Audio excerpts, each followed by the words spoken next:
Olá pessoal, hoje nós vamos ter a aula sobre fasores. Para isso a gente vai estudar o plano complexo e a representação no plano complexo na forma polar e na forma retangular, inicialmente. E em seguida a gente vai ver a representação na forma de Euler, que vai dar origem aos fasores. Aí a gente vai conseguir resolver um circuito, nem vou falar simples, né? Mas é um circuito inicial, um circuito RC, submetido a uma tensão alternada. Tá?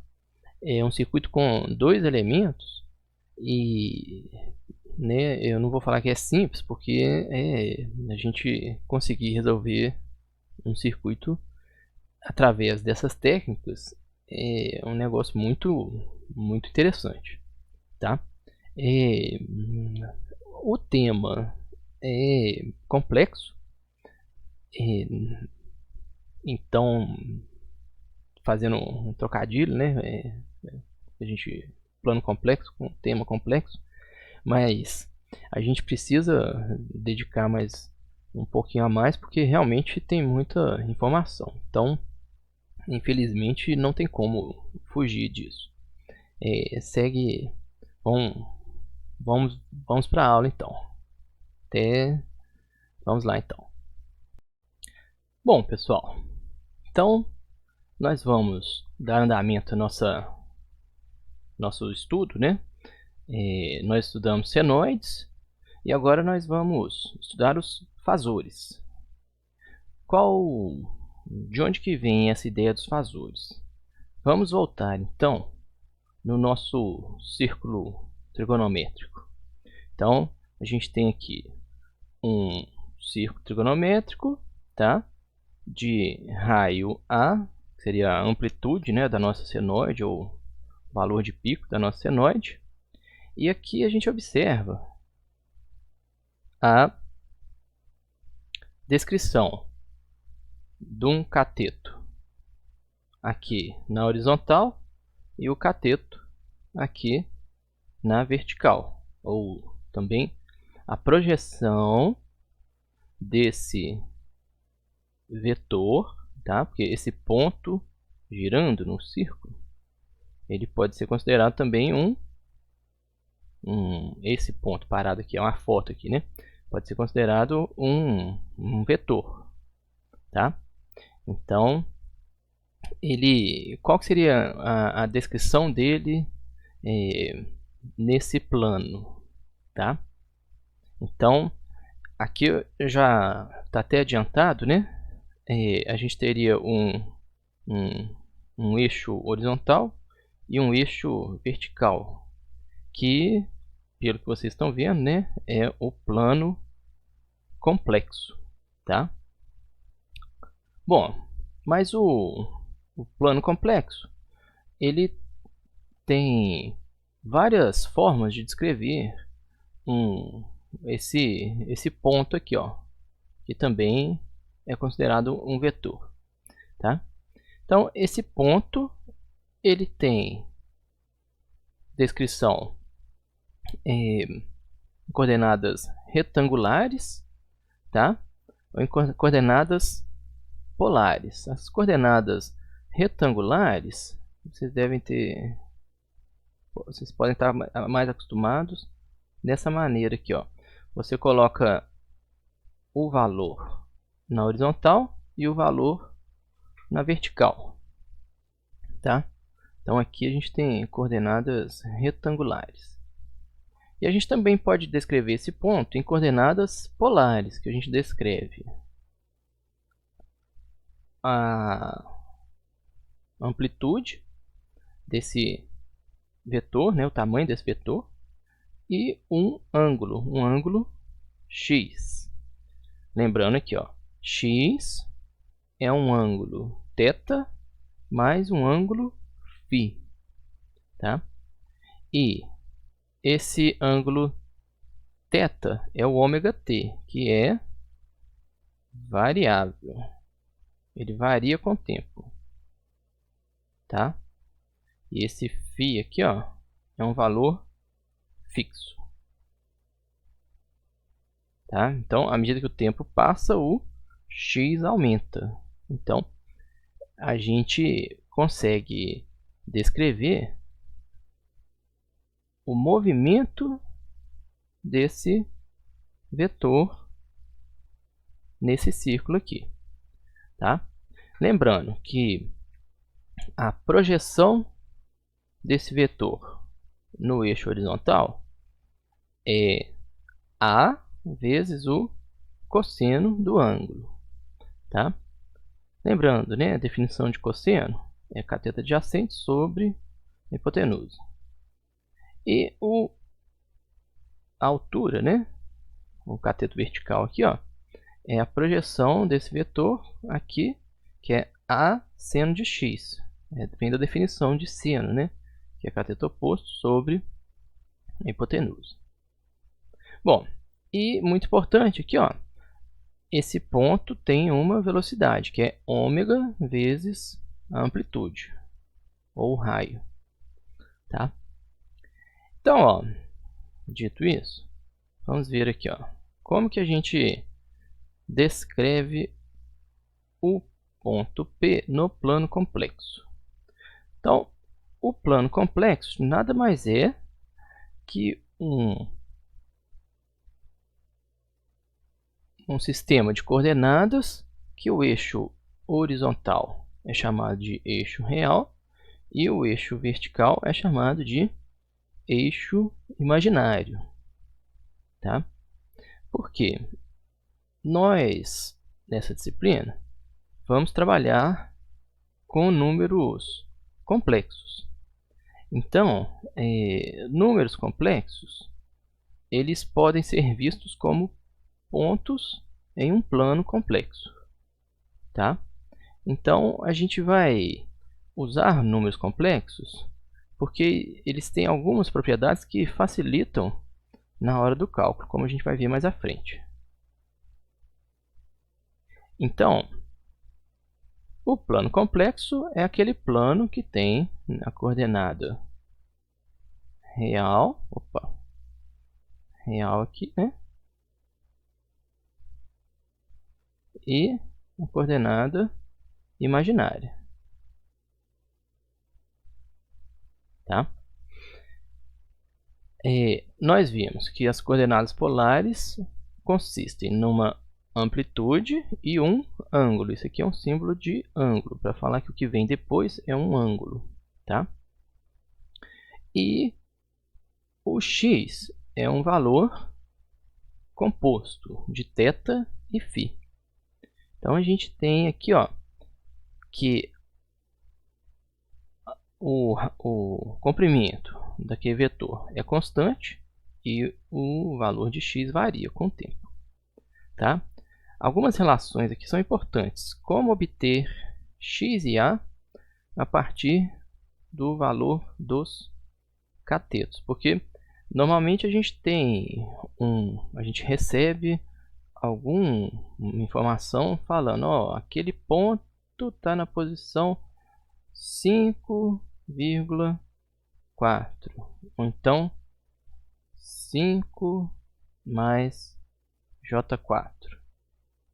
Lembrando, gente, que aqui na disciplina a gente não vai usar I para imaginário, tá? A gente vai usar J, porque I já está utilizado para corrente.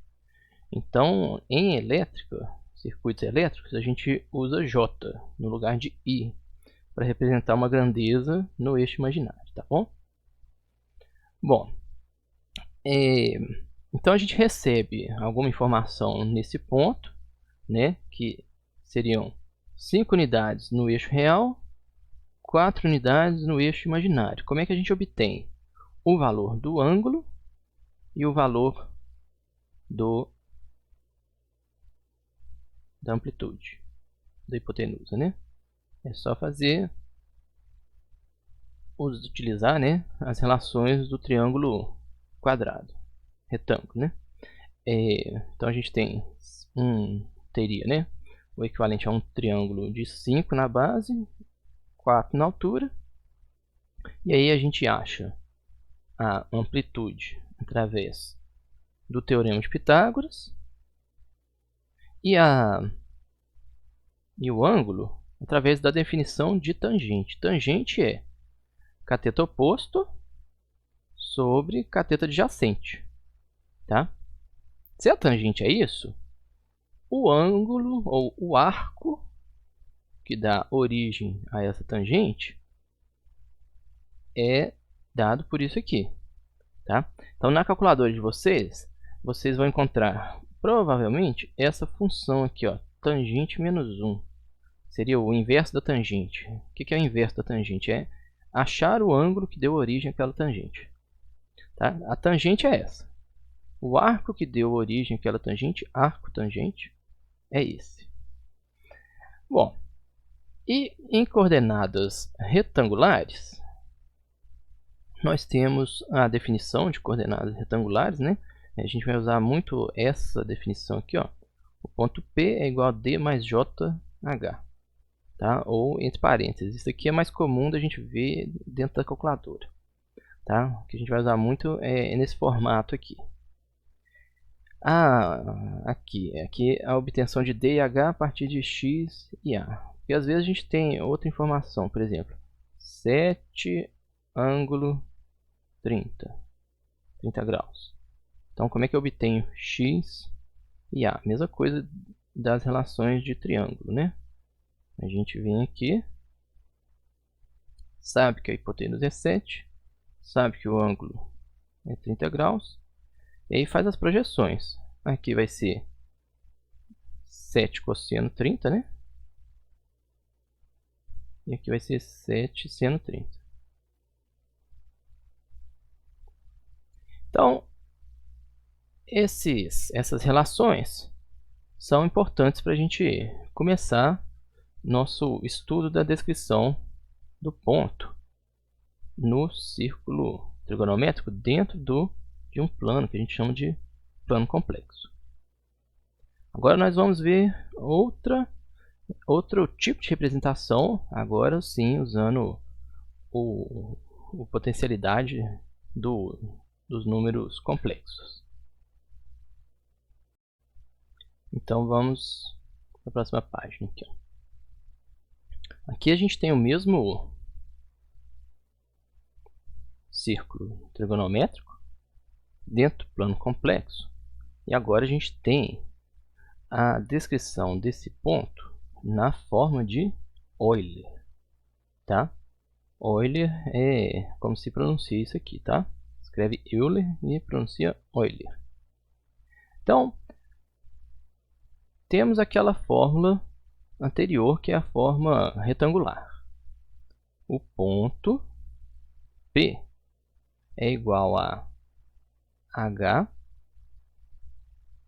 mais JD, tá? H é o cateto vertical e D o cateto horizontal. Se a gente substitui o H e o D, aqui tá errado, né, gente?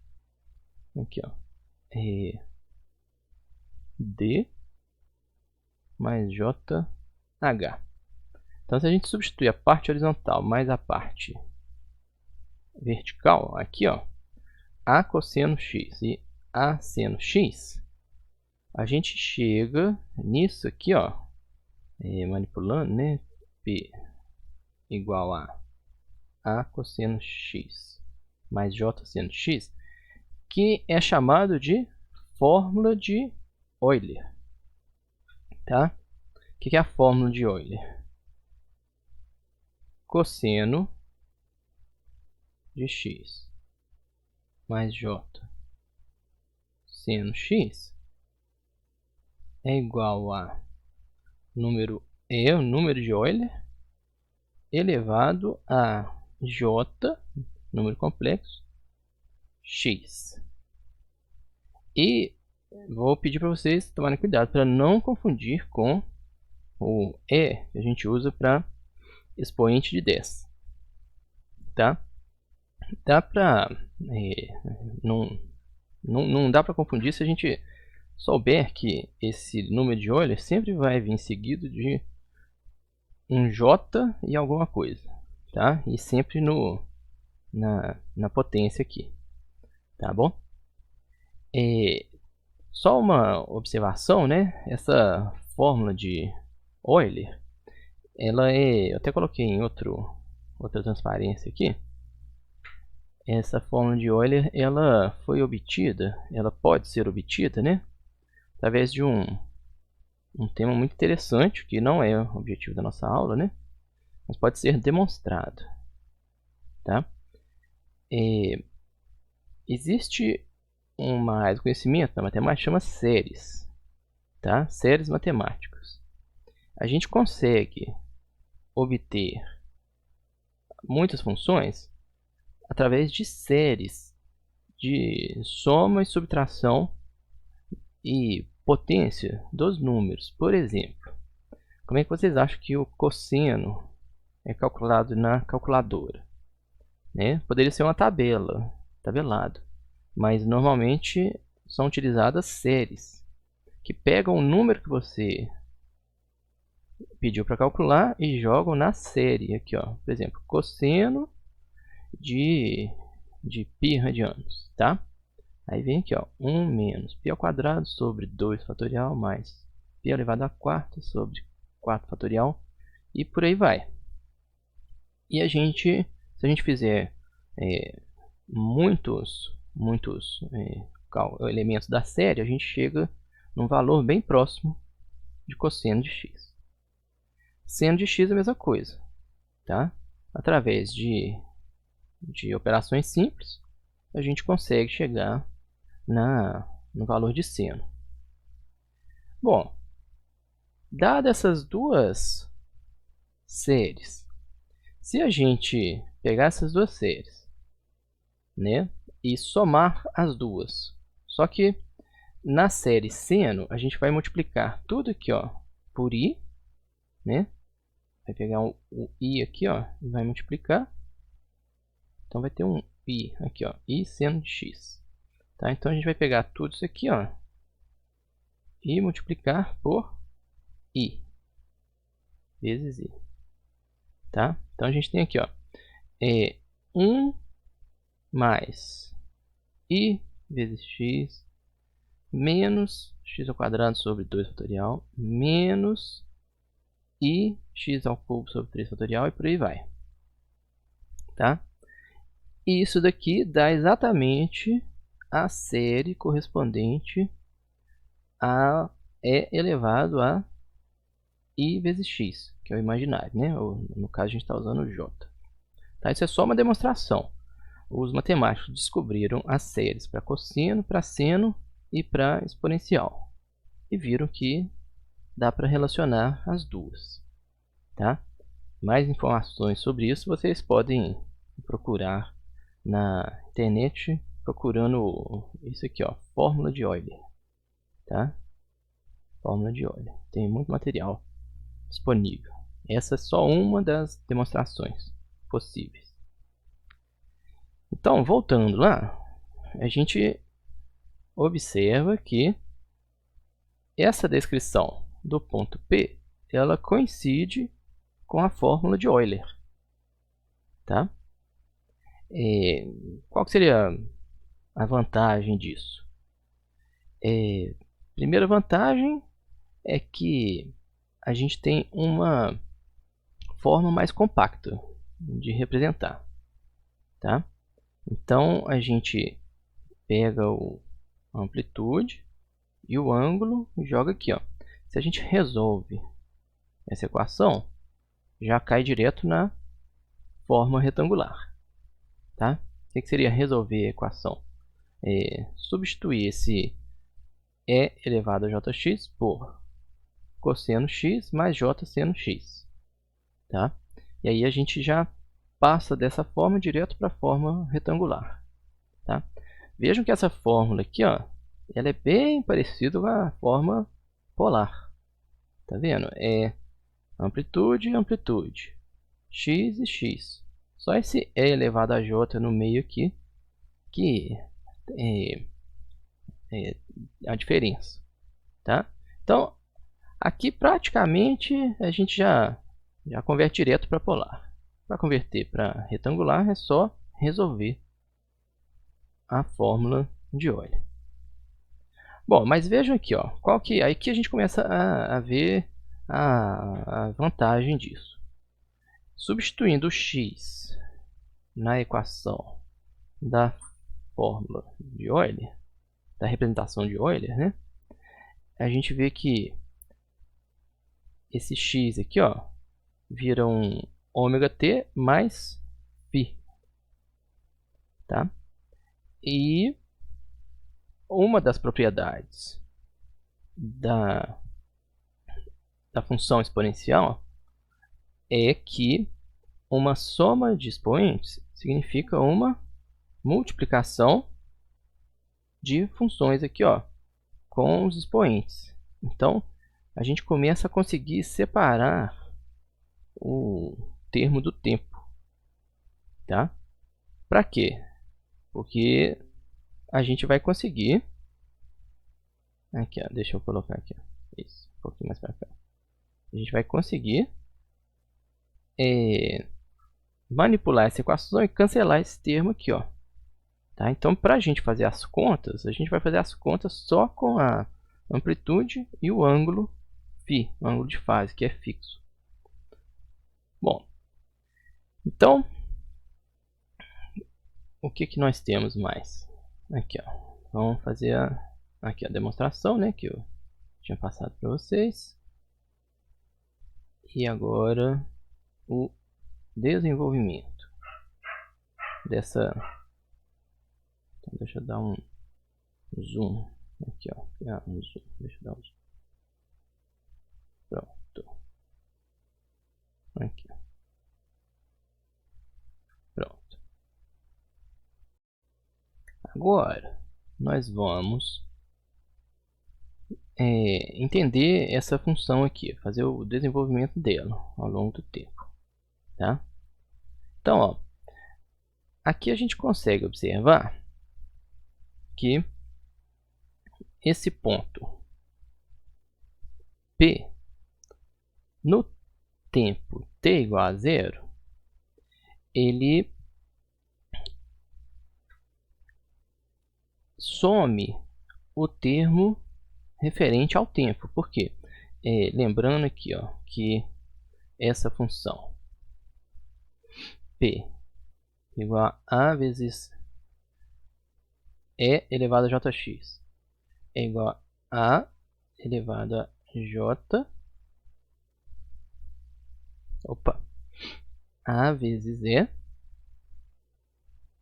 elevado a φ vezes jφ, né? Vezes E elevado a j ômega t. Quando t igual a 0, qualquer número elevado a 0 é igual a 1. Então, essa função exponencial também tem essa propriedade. E elevado a 0 é igual a 1. Então, esse 1 aqui, ó, ele some. Então, a gente tem que no tempo 0, nós temos a amplitude e o ângulo de fase. Num tempo igual a 1 aqui, ó, passou um tempo e esse objeto tem a velocidade, né? Ele andou 30 graus, por exemplo. Significa que ômega vezes um T1 é igual a 30 graus. Por quê, né? Aqui, ó, θ, né? Isso aqui, ó. Vamos colocar aqui, ó. θ. Lembrem que θ é igual a ômega t. Então, dependendo do ômega e do T1, a gente tem um ângulo de 30 graus, que é seria esse ponto 1 aqui, ó, no tempo igual a 1. Então, a gente tem o mesmo termo, a vezes E elevado a jφ, vezes E elevado a J30 graus, tá? uma observação, gente. Aqui a gente sempre tem que entrar com o termo, quando a gente for fazer a conta mesmo, num programa, né, matemático, por exemplo, se a gente quiser o resultado disso aqui, a gente precisa entrar com esse valor em radianos, tá? Senão a gente obtém, o programa de computador vai considerar que 30 aqui, ó, seriam 30 radianos, tá? Então tem que conferir sempre no programa, na calculadora, qual que é o valor correto que tem que entrar aqui. Como aqui é o papel, né? Em papel a gente pode colocar qualquer coisa. Eu coloquei aqui 30 em graus, mas eu especifiquei que está em graus, tá? Dependendo, se você pegar isso aqui e colocar no programa, você tem que converter isso aqui para radianos. Tá? Lembrando que 30 graus é π sobre 6. 30 graus igual a π sobre 6 radianos. Bom, aí passou mais um tempo, a gente andou mais 30 graus, aí a gente tem o ponto representado aqui no tempo 2. Então, à medida que o tempo vai passando, esse ponto vai se deslocando, tá? Então, aqui até uma propriedade interessante, né?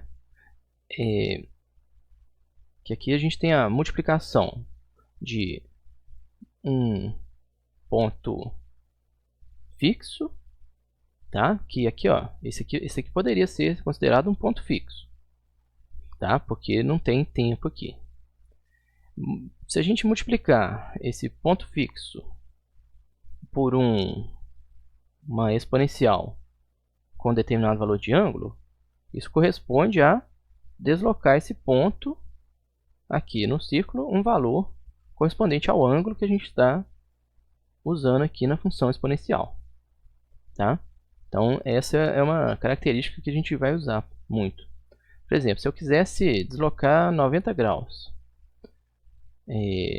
para ver qual que seria esse ponto aqui, 90 graus, bastaria eu pegar esse ponto, que não tem tempo aqui, ó, multiplicar por e elevado a j 90. Então eu teria o ponto deslocado 90 graus aqui no círculo.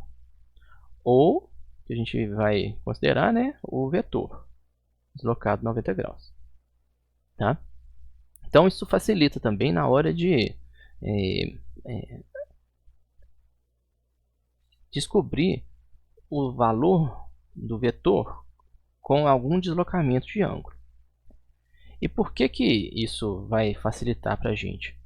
Porque a gente viu que a projeção desse pontinho no círculo, num plano de tempo, forma uma senoide. Então a gente vai ter uma relação direta entre essa função exponencial e a senoide. Porque a exponencial tem diversas características que facilitam na hora do cálculo, a gente vai preferir usar a exponencial ao invés de usar senoide quando a gente estiver resolvendo algum circuito. Tá? Aqui, ó, vão ver a descrição, né? No contador aqui, ó, eu fiz um contador, né?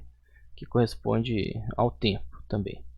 Então acho que fica melhor até se colocar aqui, ó, colocar em vez de n, colocar tempo, tá? Bom, no tempo zero, que é esse aqui que está representado aqui, ó, né, tempo zero, o ângulo x é de 30 graus. Lembrem que o ângulo θ é ômega vezes t, o x é ômega t mais φ, tá? Então, e aqui a gente tem a função cosseno, né? De x. No tempo igual a zero, o ômega t é zero. Mas o x, que é vai dar 0 mais os 30 graus que já estava lá. Tá? E a função a cosseno x, ela dá esse valor aqui, ó, 0,866 vezes a, que é cosseno de 30 graus. Tá? A gente observa também, ó, que essa função ela está deslocada 30 graus aqui, ó. O que acontece? Quando a gente começa a olhar para esse círculo, ou seja, no tempo igual a zero, esse ponto, ou esse vetor, já passou pelo observador. Então, se o observador estiver aqui, ó, olhando aqui para o círculo, né? Olhando para o vetor passando. No tempo igual a zero, o vetor já passou. Então, esse vetor está adiantado, da mesma forma que o cosseno está adiantado em relação ao tempo igual a zero. Então, a gente sabe que essa forma de onda aqui, ó, é uma onda 30 graus adiantada em relação ao cosseno de referência. O cosseno de referência ele começa aqui no tempo igual a zero. Tá? Essa onda vermelha, essa senoide vermelha, ela está 30 graus adiantada aqui, ó, o pico dela. Tá?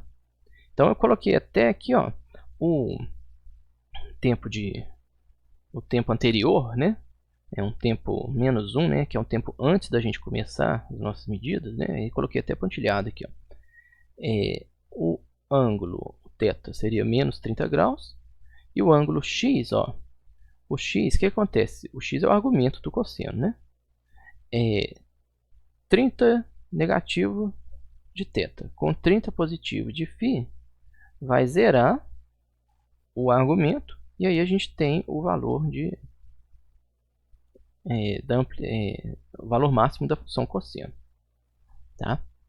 Então a gente observa que esse ângulo φ ele desloca o ponto em que o cosseno atinge seu máximo. Tá? Por quê? Se o ângulo φ for 30 graus, a gente tem que ter o ângulo θ igual a menos 30 para zerar o argumento.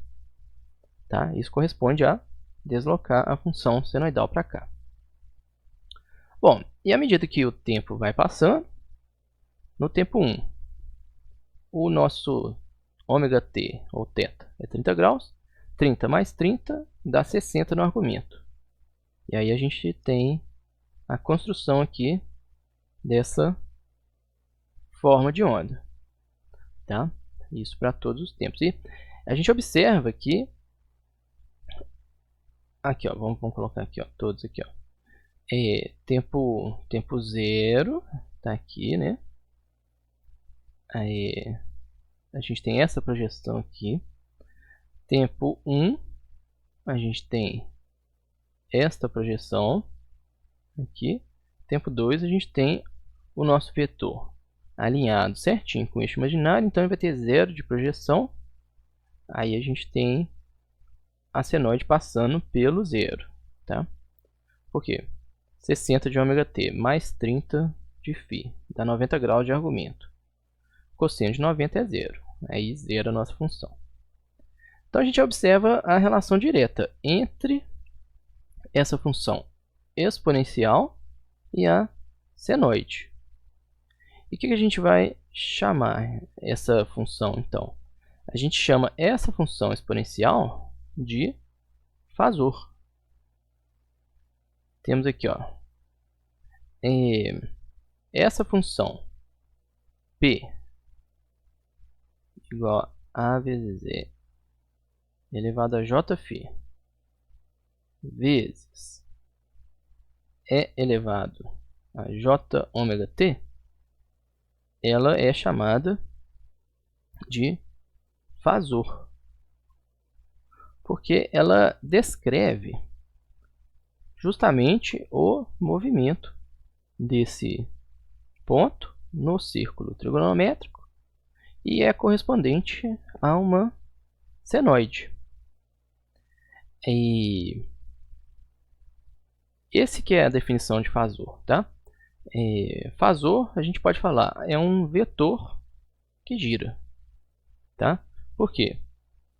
Um vetor simples, ele não tem o tempo na fórmula dele. Um fasor tem o tempo na fórmula. Então, o fasor gira. É um vetor que gira. Tá? Aqui, ó. A amplitude A. Ele tem amplitude A.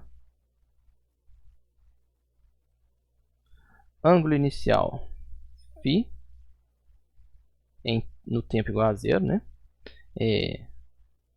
O argumento da função, né? X igual a o ângulo θ mais φ. E esse θ aumenta com uma taxa igual a ômega-t, o que faz com que o vetor gire. Bom, que isso vai ser bom para a gente? A gente vai representar somente o fasor no tempo igual a zero. Tá? Por quê? Um fasor no tempo igual a zero nos dá informações que a senoide, nesse caso aqui, ó, a senoide está adiantada em relação à senoide de referência, né, que é o cosseno zero aqui, ó. Tá? Então, se a gente... Qual que é a facilidade de representação? Ao invés de escrever uma senoide, fazer o gráfico todo, do início ao fim, para a gente identificar o período, a gente vai representar somente uma setinha aqui, ó. E isso vai representar uma senoide. Isso facilita muito a nossa vida na hora que a gente vai começar a fazer contas com senoides, que é o caso dos circuitos alternados. Tá? Então, a gente só representa o fasor no tempo igual a zero. Tá? No gráfico, né? A gente não vai representar vários tempos aqui. Então, a gente vai bater uma foto no tempo igual a zero, né? Vai pegar todas as senoides, vai converter todas as senoides em fasores no tempo zero, e aí a gente vai representar somente aquilo. Tá? Bom, então a gente vê aqui, ó, existe uma separação entre essa parte constante, né? Então essa parte aqui, ó, é constante, e essa parte aqui, ó, é variável, a nossa função. Então a gente consegue separar, porque é diferente do cosseno, né? Cosseno a gente não separa. Olha aqui, ó. Aqui a gente tem a parte constante, constante, né? E aqui a gente tem a parte variável. Ou seja, é impossível separar a parte constante da variável, porque o argumento está entrelaçado aqui, ó, constante com a variável. No fasor, não. No fasor a gente tem parte constante de um lado, parte variável do outro lado. Isso vai facilitar muito, porque a gente vai conseguir cancelar o tempo na hora da gente fazer as contas. Tá? No cosseno a gente já não consegue cancelar, né? Porque está dentro aqui do argumento. Então aqui, ó, já falamos, né? Aqui, ó, separação entre parte constante e parte variável. Relação entre fasor e cosseno, tá? Relação entre fasor e cosseno. A função cosseno não tem separação, ó. E aqui que a gente entra na parte interessante para elétrica.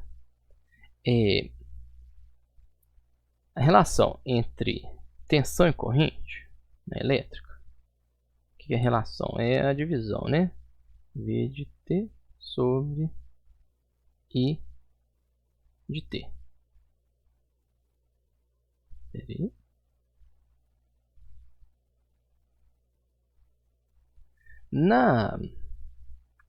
Nas disciplinas de eletrônica em corrente contínua, vocês viram que essa relação aqui, ó, era igual a... isso aqui era constante, né? V sobre I. Então, corrente contínua, né? Vou falar aqui, ó, CC. Opa, o que está acontecendo? Já do talento. CC e CA. Aqui a gente tinha a resistência. E na corrente alternada, ou uma forma mais geral, né, tensão sobre corrente vai ser chamada de impedância. A gente vai ver mais para frente, tá? Impedância Z. Então a gente tem que pegar uma tensão alternada sobre uma corrente alternada, tá? O que é mais fácil? Eu dividir um cosseno de tensão sobre um cosseno de corrente, ou dividir uma função fasorial sobre outra função fasorial. Aqui, ó. O que vai ser mais fácil? Então a gente vai ver o que é mais fácil. Eu vou mostrar um exemplo para vocês. Aqui, ó. Vamos lá para o nosso exemplo. Bom, então aqui nós temos um circuito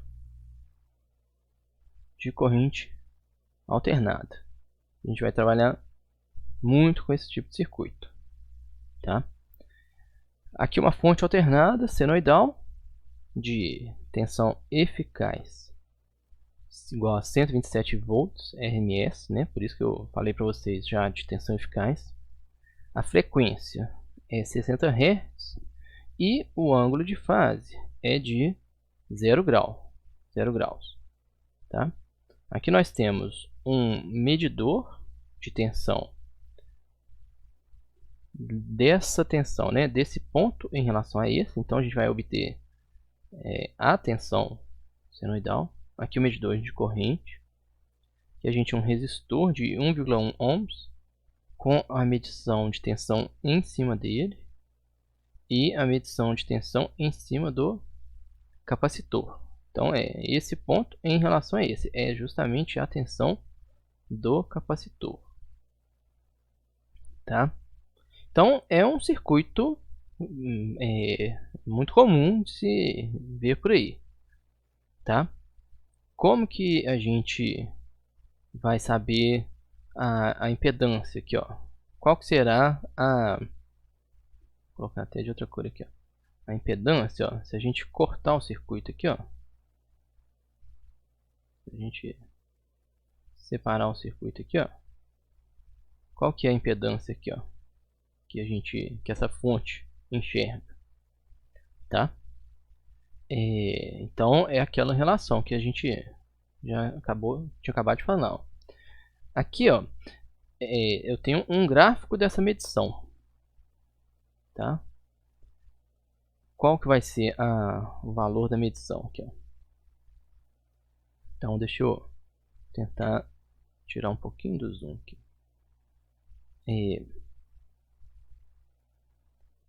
Ó, então vamos fazer tudo aqui. Vamos começar. A tensão é esse gráfico azul aqui, ó, que está indicando aqui, ó, no programa. Isso aqui eu fiz no Multisim, tá bom, gente? Multisim.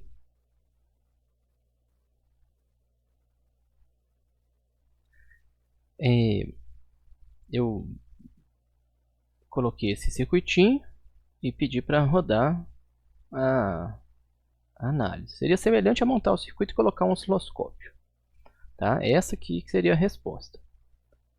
Em azul é a tensão. Então observem que a tensão ela é alternada, ela tem um valor de pico de 180 volts, né? Até está registrado aqui, ó.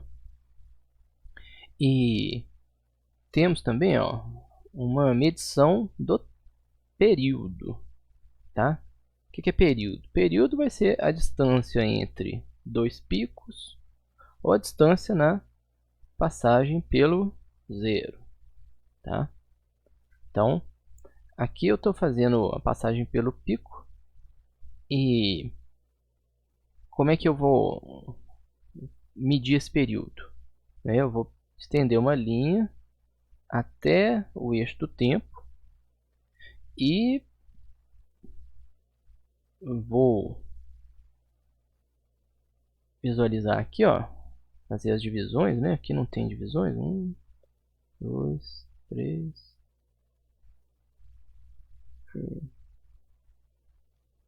Pô, ficou meio ruim, né? Aqui, ó. Aqui, 1, 3, 1, 2, 3, 4, 5. Então, a gente coloca o tempo aqui, ó, estimado, né? É no olho mesmo, 54,5 milissegundos, tá? Depois a gente vem no outro pico de tensão e a gente puxa uma linha aqui, ó, e identifica qual seria o tempo. Se a gente pegar esse número, 71 menos 54,5, a gente vai achar 16,5 milissegundos, tá? Então, esse tempo aqui, ó, é 71 menos 54,5 milissegundos. Tá? Para que isso?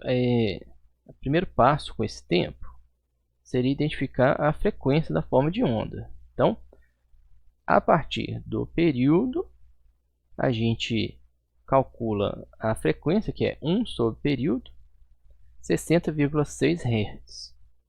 A nossa fonte, a gente já sabia disso, né? Isso não era necessário. Eu fiz isso só para mostrar como acho o período de uma forma de onda. A nossa fonte já estava lá regulada para 60 Hz. E com esse valor de frequência, a gente calcula a frequência angular, que é o ômega, tá? Que é igual a 2πf. Tá? A gente está obtendo os parâmetros necessários para obter as equações dessas formas de onda. Tá? Bom, agora a gente tem que estudar a nossa forma de onda da corrente. Num sistema senoidal, todas as formas de onda vão ter a mesma frequência da fonte. Tá? Isso é uma propriedade também. A gente não consegue ter algum elemento do circuito com frequências na corrente diferentes da frequência da tensão. Então, se a gente já descobriu a frequência uma vez, a gente não precisa calcular a frequência das outras formas de onda. Tá? Então, a frequência da corrente é a mesma frequência da tensão. Tá? Agora a gente precisa estabelecer qual forma de onda vai ser a nossa origem. Tá? Isso é uma coisa aleatória. A gente pode colocar a nossa origem da medição em qualquer ponto que a gente desejar. Normalmente a gente coloca junto com o pico da forma de onda de tensão. Então a gente vai considerar que o pico da forma de onda de tensão está alinhado com um eixo arbitrário de início, né, de contagem de tempo, para facilitar. Então a nossa forma de onda de tensão, ela sempre vai ter um ângulo de fase igual a zero. A gente sempre vai procurar colocar um eixo arbitrário na nossa senoide de tensão. Tá? Isso vai facilitar, porque a equação da senoide ela vai ter um ângulo de fase igual a zero. Todas as outras equações estarão referenciadas à nossa senoide de ângulo zero. E os ângulos de fase vão ser correspondentes aos ângulos referentes a esse eixo arbitrário que a gente colocou aqui. No nosso caso aqui, ó, considerando esse eixo aqui, ó, alinhado aqui certinho, a gente estabelece que ele tem tempo igual a zero. E a gente calcula o tempo agora da nossa forma do pico, da nossa forma de corrente. A gente vê que o pico da forma de corrente ocorreu antes do nosso pico de tensão. Então, assim, ó, imagine, né, um observador, ele está caminhando e ele está olhando, né? Ele está olhando para baixo aqui, ó. Esse é o tempo passando.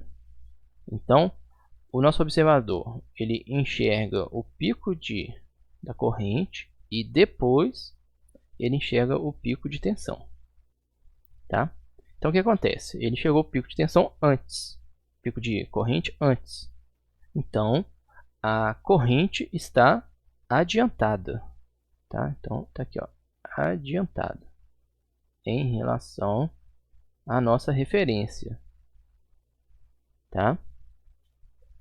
Bom, isso em unidades de tempo, a gente vem aqui no nosso eixo e observa um valor de 1,5 milissegundos. Aproximado, tá, gente? Isso aqui é tudo no olho. Não ficou muito boa a escala aqui, não. Mas vocês não precisam preocupar, não. Porque se a gente precisasse de uma escala melhor, uma exatidão melhor, a gente teria que aumentar esse gráfico aqui, ó. A escala aqui, tá? Então, nós observamos que a forma de onda de tensão de corrente está adiantada 1,5 milissegundos em relação à onda de corrente.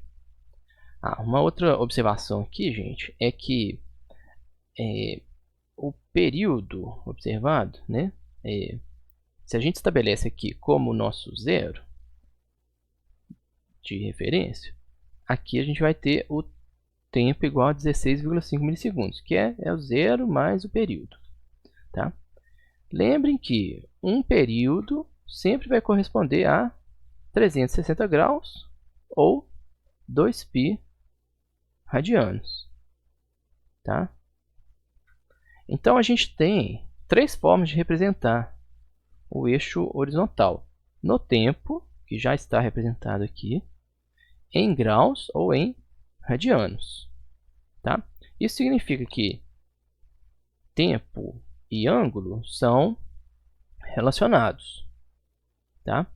A gente relaciona o nosso ângulo, né? Qualquer ângulo que a gente queira descobrir, a gente faz uma proporção entre o tempo e o período, multiplicado pelo período em graus, tá? Então, a gente vai usar isso aqui, ó, justamente para observar na escala de graus quantos graus a forma de onda de corrente está adiantada. Então, a gente identifica o ΔT foi 1,5 milissegundos. A fase, então, da corrente φI é igual ao intervalo que a gente identificou sobre o período multiplicado pelo período em graus. Nesse caso aqui, nós tivemos 32 graus, tá? Tá bem perto do que eu tinha calculado para esse circuito, né? O exato mesmo seria 30 graus. Então tá bem aceitável aqui, ó, né? Nessa medição aqui bem no olhômetro ficou ótimo, tá? Apesar de ter dado quase 10%, né, de erro. Mas ficou bom porque essa escala aqui está muito ruim. Então, ó, nós temos a equação da tensão, que é a nossa referência. Aqui, ó. Olha lá. E como a gente estabeleceu nosso eixo arbitrário no pico aqui da tensão, esse ângulo ficou igual a zero. Tá? Lembre que a equação, né, da geral, de uma forma de onda senoidal, que a gente vai usar, é essa aqui, né? É V de t igual a valor de pico vezes cosseno de ômega t mais um ângulo de tensão. E a corrente, ela vai ter o mesmo formato, só vai mudar os nomes aqui, né? Vai ser um valor de pico, que são esses valores de pico aqui, cosseno de ômega t mais φi. Então, a gente identificou o ângulo, tá? Mais 32, que é adiantado,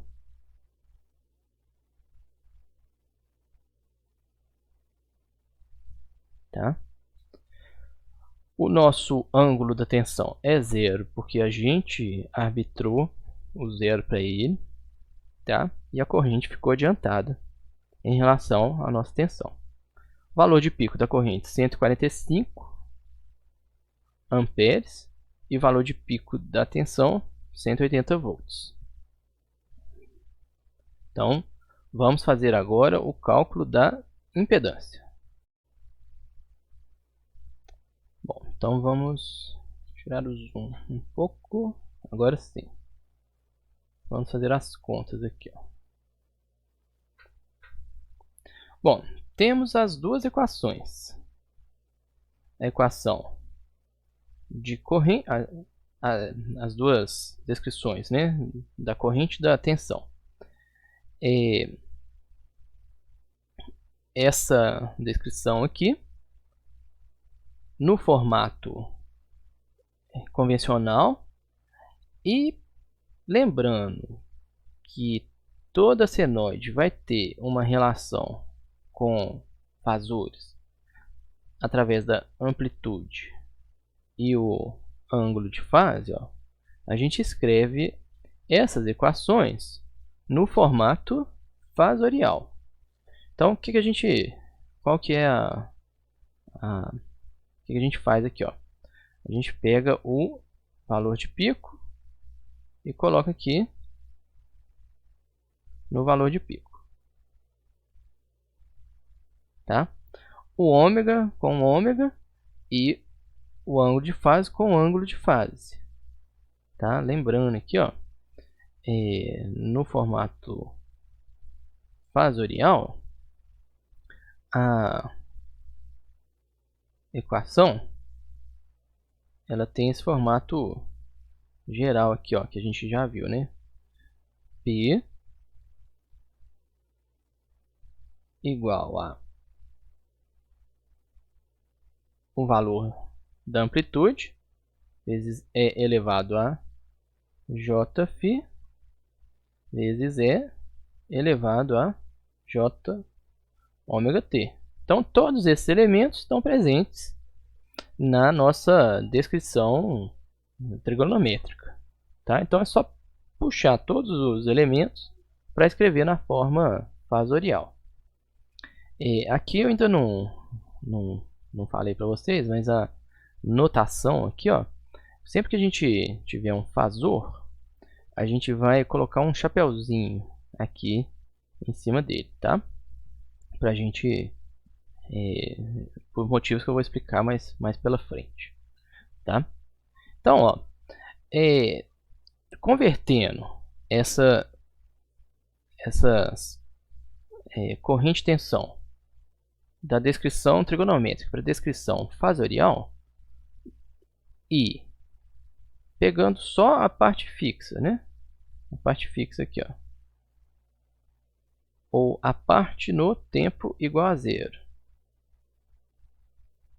e representando somente a parte fixa no plano complexo, a gente tem aqui, ó, então o plano complexo é o imaginário, né?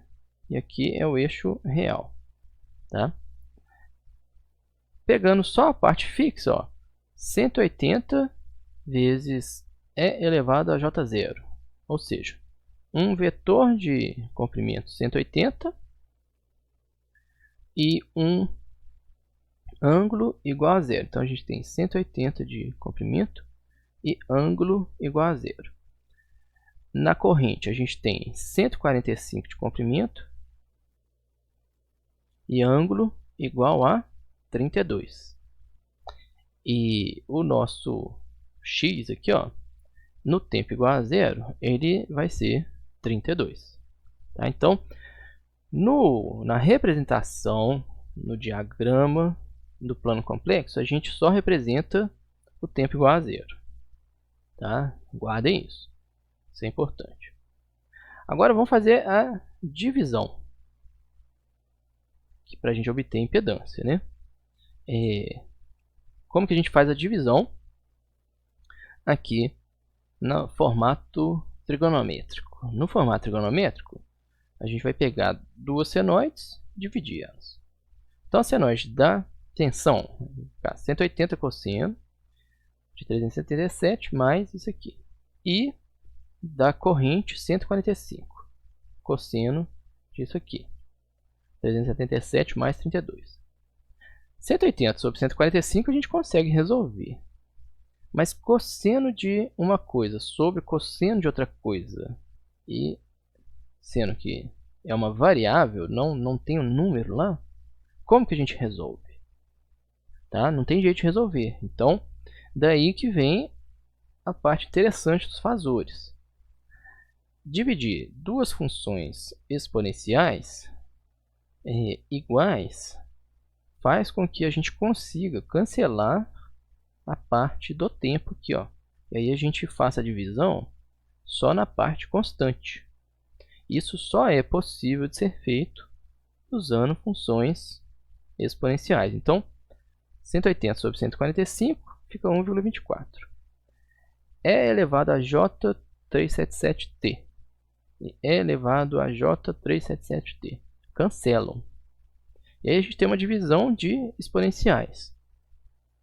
Aqui, nessa divisão, vai valer aquela mesma regra de divisão de potências. A gente subtrai os expoentes. Então, expoente do numerador, J0. Expoente do denominador, J32. J0 menos J32, vai sobrar aqui a resposta. O valor da impedância é um vetor de ângulo de módulo 1,24 com ângulo menos 32. Reparem que aqui, ó, não tem tempo. O tempo foi cancelado. Então, não existe tempo. Aqui, ó, tempo. Vou até aqui, ó. Não existe tempo nessa equação. Ou seja, isso aqui é um negócio, é um vetor que fica parado o tempo todo, porque o tempo pode crescer ou diminuir, que essa equação não tem a variável de tempo dentro dela. Então, por esse motivo, para diferenciar vetores de fazores, o que for vetor, que não varia com o tempo, a gente põe um tracinho reto. O que for fazor, a gente coloca um chapeuzinho, acento circunflexo em cima. Tá? Porque quando a gente identificar o chapeuzinho, a gente vê que é um fazor e tem a ideia de tempo dentro dele. Quando a gente identificar um vetor, a gente sabe que ele está parado. E ele vai ficar fixo no eixo, no plano complexo, tá? O tempo todo. Bom, então, conclusões aqui, ó. Impedância não tem parte variável. representa um vetor parado no plano complexo. Significa que o valor de pico da corrente é 1,24 vezes menor que a tensão. Então a gente tinha 180 de tensão e 145 de corrente. E que a fase da corrente está adiantada 32 graus em relação à tensão. Tá? Então, só colocar aqui, ó, convenções, né? Que eu esqueci de colocar. Convenção.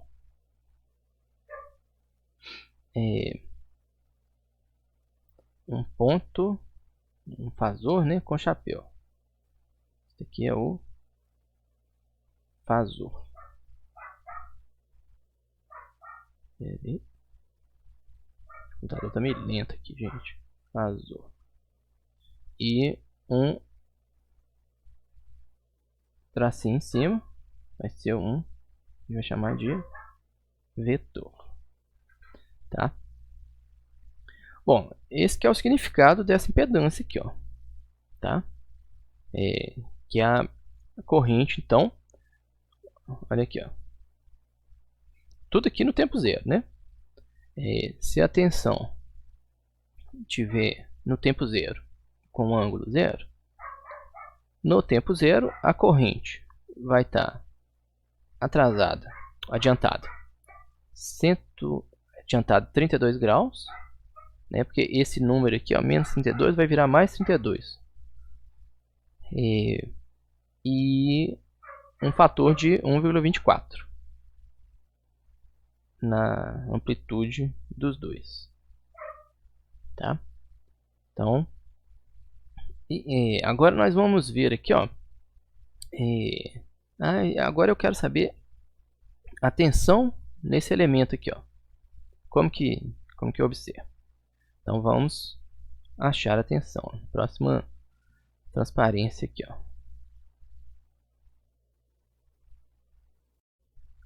Aqui nós vemos a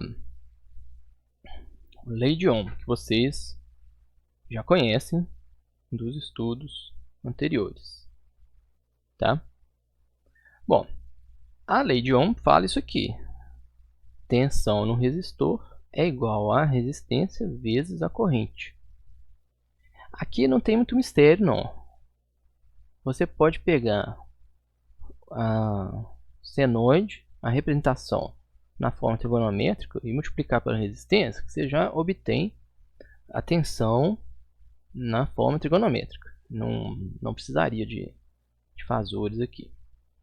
Mas eu coloquei aqui, ó, a forma fasorial, porque a gente vai utilizar a forma fasorial, tá?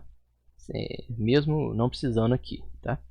Então, pega o valor da resistência, multiplica pelo valor de pico, a gente vai ter 160 volts de pico, senoidal, com essa frequência, adiantado 32 graus. O que a gente consegue visualizar aqui, ó, um vetor de comprimento 160 com 32 graus de avanço, de adiantamento, e que varia no tempo. Tá? Então aqui fica fácil. Deixa eu ver se está representado aqui. Está representado aqui embaixo. Ó. Um ângulo aqui, ó, 160 graus, ó, 160, né? Aqui, 160 volts. Aqui a gente tem esse 160 volts com ângulo de 32 graus. Aqui, ó. Inicial, né? É o ângulo no tempo igual a zero. Então vamos voltar lá na próxima explicação, a lei de Kirchhoff aqui, ó. Agora a gente quer saber a tensão no capacitor, tá? Como é que a gente obtém a tensão no capacitor? Então, aqui, ó, deixa eu só mostrar aqui, ó. A gente acabou de achar essa tensão. A gente conhece essa tensão aqui da fonte, né? Que a gente tem as duas equações no formato trigonométrico e formato fasorial. E a gente tem... Agora a gente quer saber essa equação aqui, ó. Essa equação VC1 aqui, ó, é quanto? Tá? Bom, pela lei de Kirchhoff, essa tensão seria, ou é, né, a tensão da fonte menos a tensão do resistor. E a tensão do resistor, por sua vez, é uma tensão alternada, senoidal. Então, como é que a gente faz essa conta aqui, ó? Se a gente fizer no formato trigonométrico, vocês vão ver que a gente chega numa subtração de senoides aqui, ó, que a gente não consegue fazer nada por causa dos argumentos diferentes, tá? Então a gente o que a gente quer descobrir o que a gente quer descobrir na tensão do capacitor, ó. A gente quer descobrir, essa aqui é a tensão VC, tá? VC1. A gente precisa descobrir o valor de pico, a frequência e o defasamento, se está adiantado ou atrasado, em relação à nossa forma de onda de tensão. Então, através da substituição, né, da equação de tensão e da equação tensão da fonte e a tensão do resistor, a gente não consegue achar esses dois valores aqui, ó, valor de pico e defasamento. Lembrando que a frequência vai ser a mesma, tá? Num circuito elétrico, todos os componentes vão ter a mesma frequência nas correntes.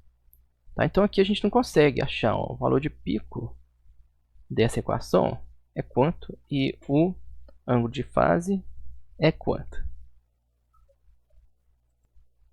Aqui a gente vê a mesma conta feita no formato fasorial. Então, ó, essa equação equivalente aqui para o capacitor, ela tem um valor de pico vezes E elevado a J φ do capacitor vezes E elevado a J ômega t. Reparem que por causa da separação que a exponencial permite, a gente consegue eliminar o fator tempo aqui, ó, na equação, tá? E aí o que acontece? A gente cai numa equação que não tem o fator tempo. E o que esses termos aqui significam? Eles correspondem a 3 vetores fixos no plano. E a gente cai em outra forma de lidar com isso, que é a soma e subtração de vetores. Então, essa nossa equação, que a gente não conseguia resolver no formato trigonométrico, a gente consegue resolver agora através de soma e subtração vetorial. Não sei o quanto vocês estudaram sobre isso, mas é uma operação bem simples. Então a gente vai fazer essa operação, tá? Como que a gente subtrai? Aqui, ó, a gente vai subtrair esse vetor aqui, ó, 180 com ângulo zero. É esse vetor azul aqui, ó, menos esse vetor rosa aqui, ó, 160 com ângulo 32, tá? Como que isso significa, né, pra gente? Então vamos voltar. Deixa eu voltar aqui para o zoom, tá? Aqui eu coloquei só um lembrete que a gente vai usar daqui a pouco, tá? Como é que é feita essa operação, tá? Então deixa eu só relembrar aqui, ó. Aqui, ó. A operação deve ser feita utilizando-se a representação retangular, tá? O que é representação retangular? A gente vai pegar os nossos valores obtidos e converter isso para a representação retangular. Entendeu? Então, ó, de representação de Euler para polar é direto, tá? É só tirar esse E elevado a J e colocar esse símbolo aqui de ângulo. De polar para retangular é essa operação aqui, ó. Para achar o D e o H é só achar as projeções. Ou então resolver a fórmula de Euler com x igual ao ângulo, né? 32 no caso. Então vai ser o A, que é 180. Olha, no caso, desculpa, né? A gente, para os dois aqui, ó. No caso, a gente está fazendo aqui, ó. Pegar essa representação 160 com ângulo 32. Então a gente vai jogar 160 aqui e ângulo 32 aqui, ó. Já sai direto o valor em coordenadas retangulares. No caso, ó, se a gente jogar aqui, ó, 160 cosseno 32 graus mais J seno 32 graus. Opa, aqui, ó. Deixa eu... Peraí que minha... Não sei porquê. Já sai aqui 136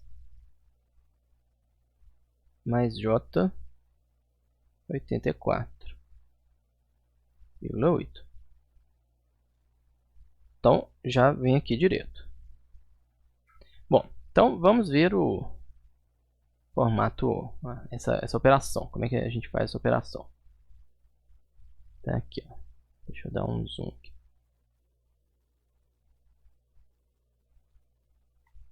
Pronto. Bom, então a conta que a gente quer fazer é essa aqui, né? VC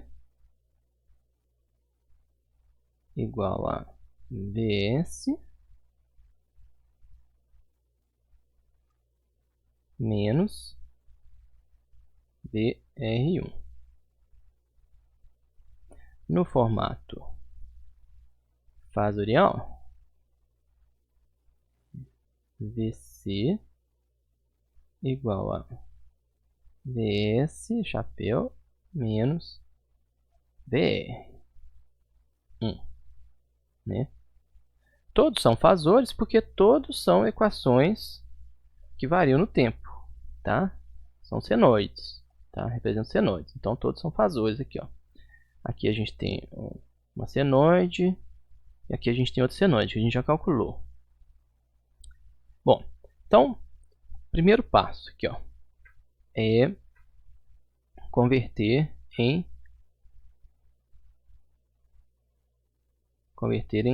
coordenadas retangulares. Então vamos lá. Deixa eu colocar aqui, ó. Converter em coordenadas retangulares.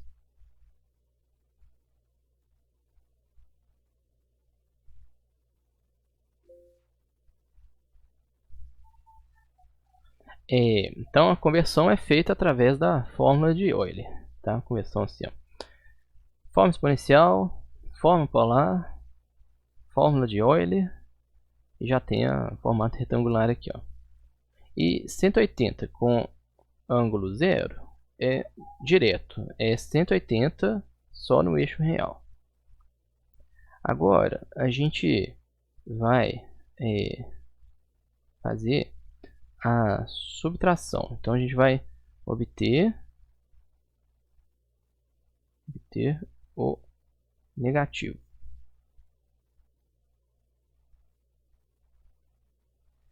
Bom, o que é essa equação?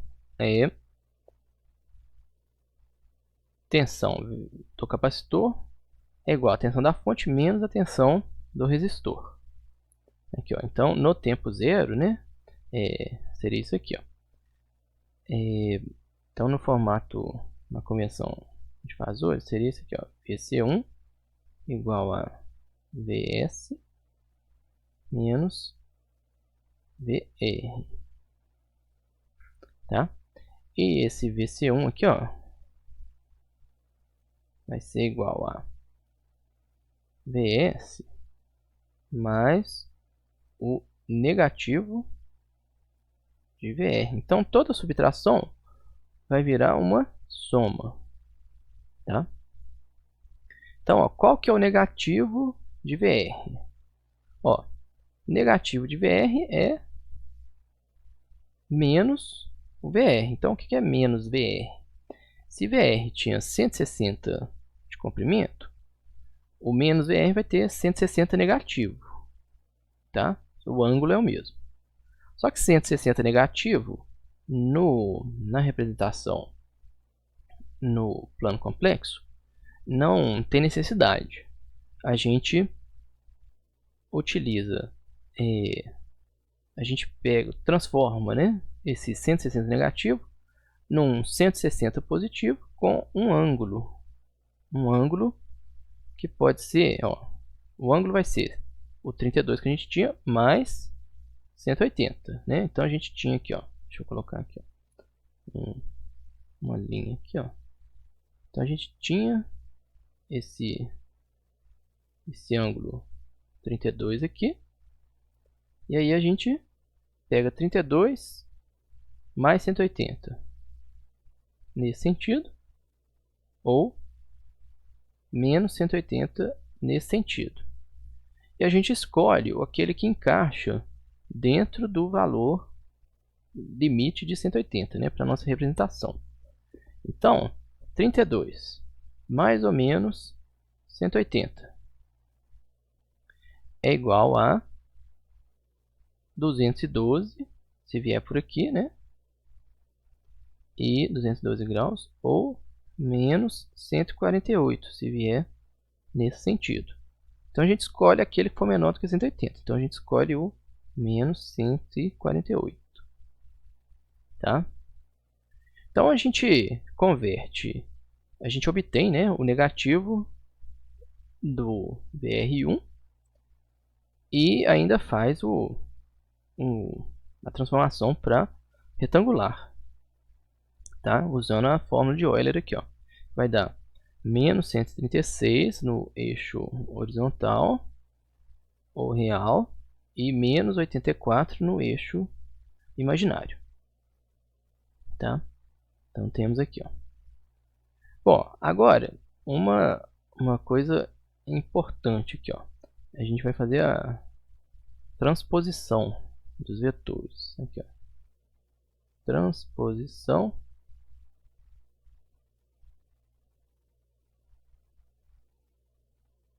do vetor. A gente pode pegar esse vetor e transportar ele para o final do nosso vetor de tensão, tá? Isso é operação matemática, tá, gente? Esqueçam um pouco do circuito que a gente está fazendo. Estou falando sobre subtração e soma de vetores, tá? A gente pega aquele vetor e transfere ele para o final do vetor que a gente quer somar, né? A gente vai fazer uma soma agora. O que está falando aqui, ó? Vetores podem ser deslocados na soma ou subtração. A soma pode ser vista como percorrer os vetores em série. Então, coloco um vetor em série com outro. E aí, ó, ao percorrer esse vetor, então, se a gente tiver o nosso bonequinho, né? Ele vai chegar aqui. Aqui que vai ser o ponto de chegada do nosso bonequinho. Ao somar vetor, a gente chega nesse ponto. E esse ponto é justamente a tensão. Vou colocar aqui, ó, somar os vetores, né?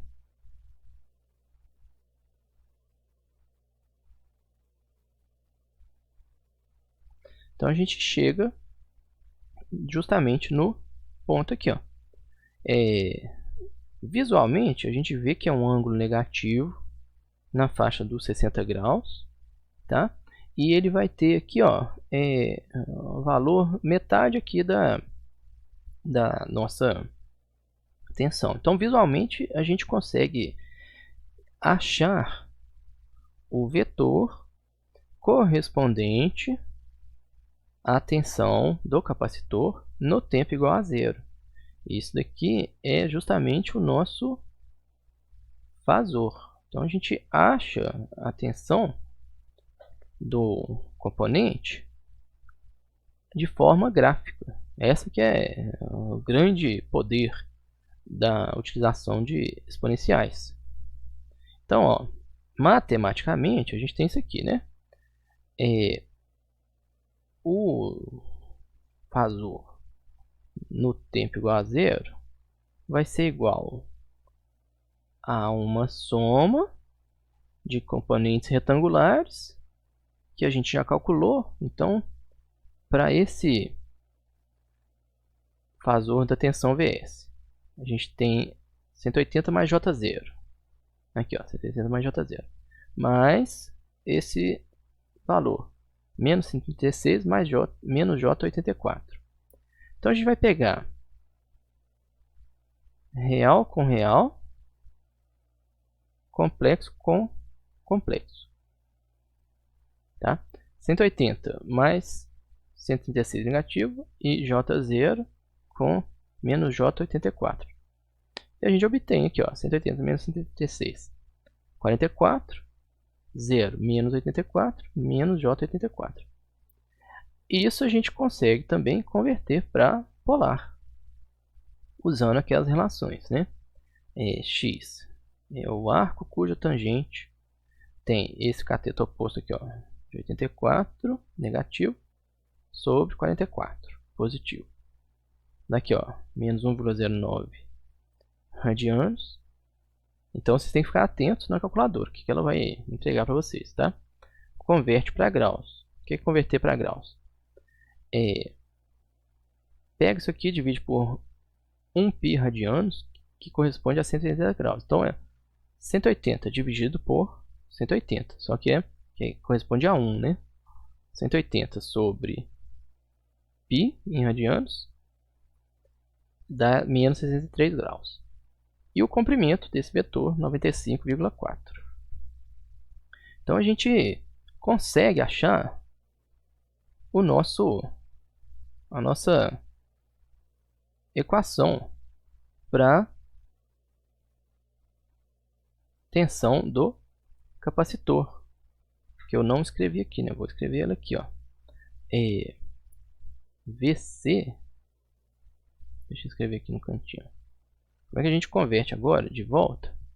Opa! Como é que a gente converte agora de volta?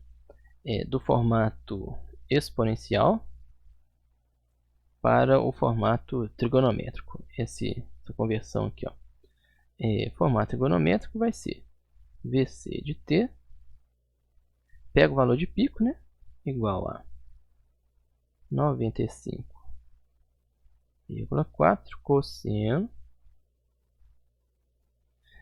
A frequência angular continua a mesma, então é 377 T, mais o ângulo de fase, no caso aqui, ó, menos 63 graus.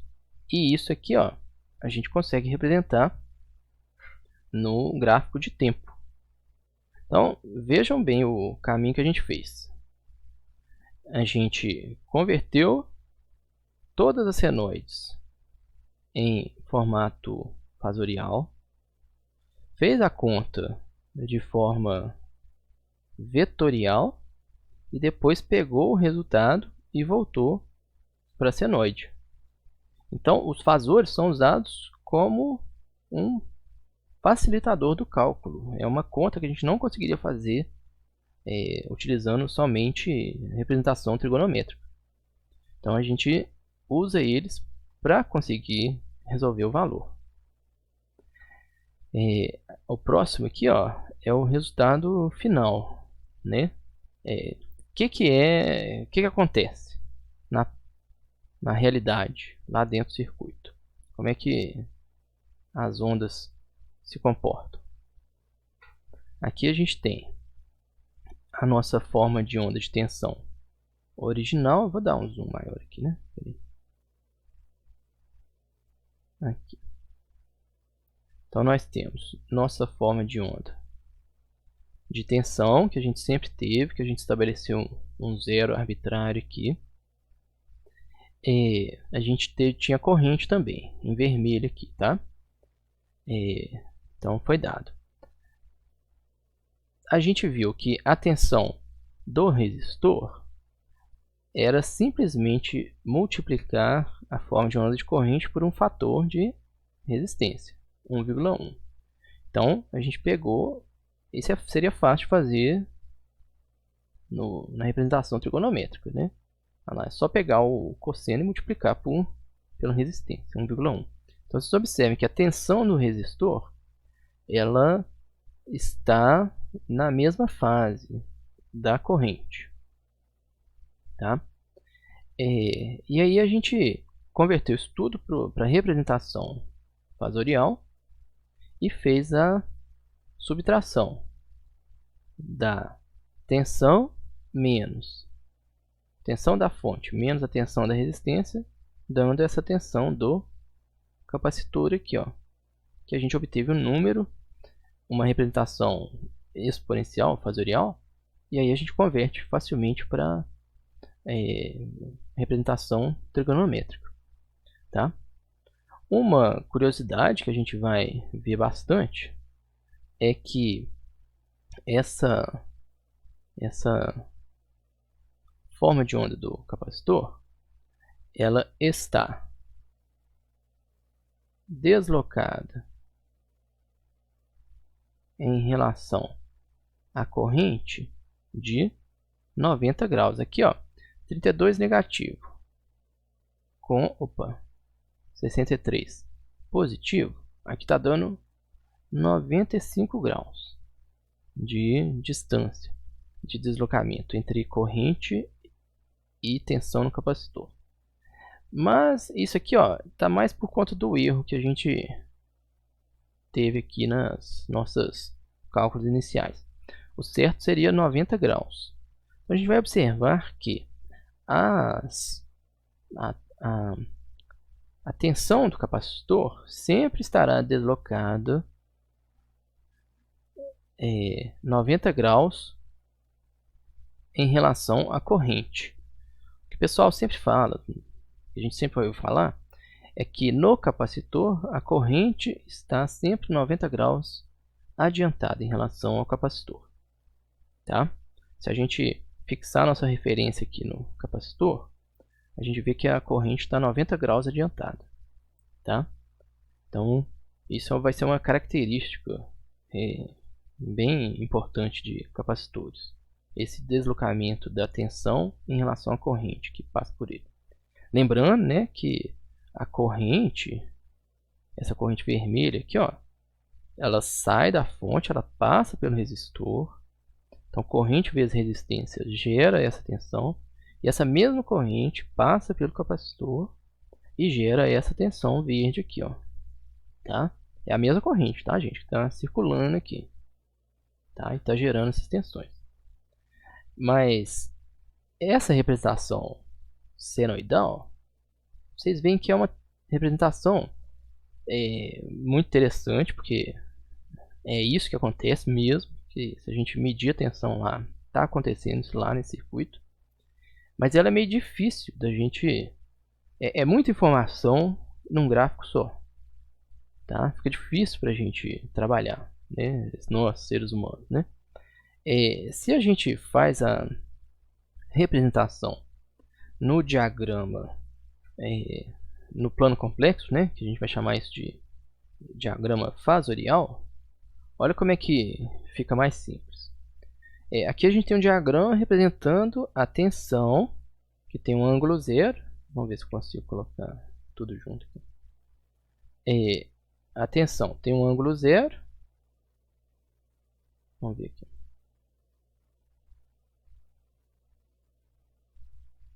Aí, ó. A tensão tem um ângulo zero, ó, ângulo zero, e a corrente tem um ângulo 32 graus adiantados. O que é mais fácil? Esse gráfico inteiro ou esse diagrama aqui? tá? Não tem nem dúvida, esse diagrama é muito mais fácil de desenhar de novo, de mostrar para alguém, do que esse diagrama no tempo. Aqui a gente tem a tensão da fonte repetida e a tensão do resistor, tá? A gente observa que é o mesmo ângulo, né? Ela é só um pouquinho maior, tá? Então a gente observa aqui, ó, que é 32 graus adiantado e... Opa, gente, eu errei aqui, ó. Aqui, ó. É mais 62 e menos 63 mesmo. Menos 63. Não tem vocês aqui para me corrigirem, né? Então, ó, mais 32 adiantado, né? Aqui, ó. Adiantado. E atrasado.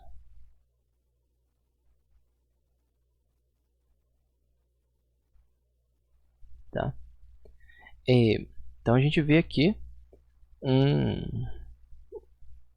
representação da tensão do resistor, tá? Tem o mesmo ângulo, só tem um módulo diferente, né? O módulo aqui é de 160, enquanto que o módulo aqui, ó, era de 145. Bom, e finalmente a gente tem a tensão do capacitor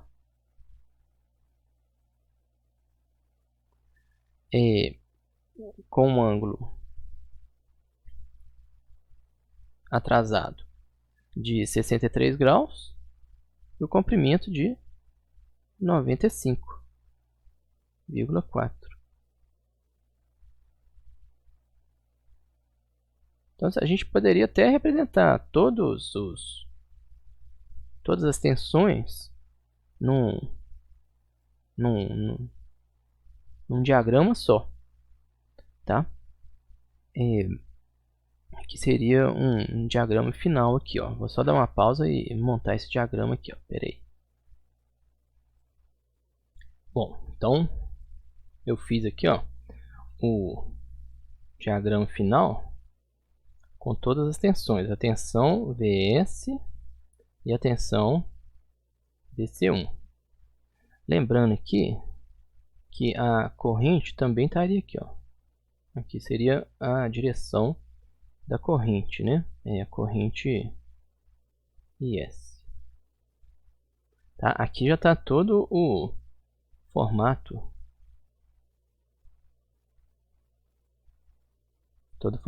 tá? Toda a convenção, tudo aqui é fasor, tudo aqui gira no tempo, né? Então, assim, um diagrama muito simples para representar todo aquele gráfico no tempo anterior. Tá vendo a simplicidade aqui, ó? E o mais interessante de tudo se a gente pegar o que é a tensão Vs? Tensão Vs aqui, ó. Vs é igual à tensão do resistor, é a lei de Kirchhoff das tensões, né? Tensão do resistor mais a tensão do capacitor. Reparem como que fecha, né? A soma vetorial ela fecha também. Essa aqui seria a lei de Kirchhoff, né? Das tensões. Então, uma comprovação que as contas estão certas é se a gente pegar esse vetor, colocar aqui, ó, e ver que fecha o desenho. Por quê? Essa tensão, esse vetor aqui, é igual à soma desse vetor com esse vetor. Tá? Então, vetorialmente, a gente comprova nossos resultados. Bom, gente, por hoje é isso. Eu vou pedir para vocês analisarem o exercício que eu vou passar para vocês, fazerem um resumo, tá? Nós vimos então muita coisa, né? a descrição do ponto no plano complexo nos formatos polar e retangular, e finalmente no formato de Euler, desculpe.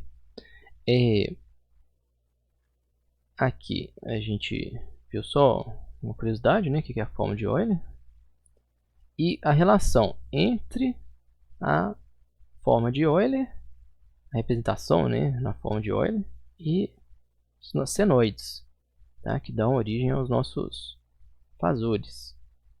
E como que isso possibilita, né, não vou falar que facilita, né, mas possibilita a realização de contas com grandezas senoidais, tá? Justamente por causa dessa separação aqui do tempo e o cancelamento. Então a gente conseguiu calcular a impedância e conseguiu calcular também a tensão do capacitor, que a gente não conseguiria fazer se utilizasse a representação trigonométrica.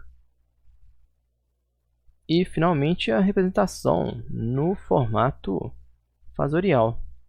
A gente vê que a representação, né, no tempo, ela é muito mais complexa e difícil de entender do que a representação no formato fasorial, tá?